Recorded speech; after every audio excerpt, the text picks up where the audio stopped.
Nirespondihan ng Philippine Coast Guard o PCG ang isang insidente sa dagat na malapit sa isla ng Ambulong sa bayan ng San Jose, Occidental, Mindoro, dakong alas 8 ng gabi nitong Miyerkules, November 29. Nasiraan ang makina ng fish carrier boat na MV Chacha 101 mula sa pier ng San Jose at patungo sana ng Kalandagan, Palawan. Batay sa ulat ng Philippine Coast Guard San Jose, hindi na nakausad ang motor vessel matapos masira ang cooling system nito sa layong 5 nautical miles sa kanlurang bahagi ng Ambulong Island. Lulan ng nasabing motor vessel ang 9 na tripulante, kabilang na ang kapitan.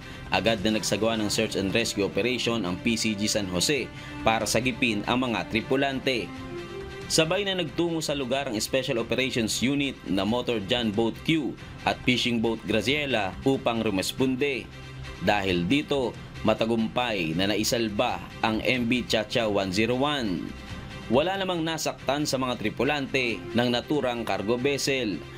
Samantala, pinayuhan ng Philippine Coast Guard ang may-ari ng MV Chacha 101 na maghain ng marine protest sa loob ng 24 oras at kumuha ng Certificate of Seaworthiness mula sa Marine Industry Authority bago muling magpatuloy sa operasyon. Diyos ang aming sandigan, serbisyo publiko ang aming pinahahalagahan. Mula rito sa Mindoro, Bon San Pedro, Humahataw!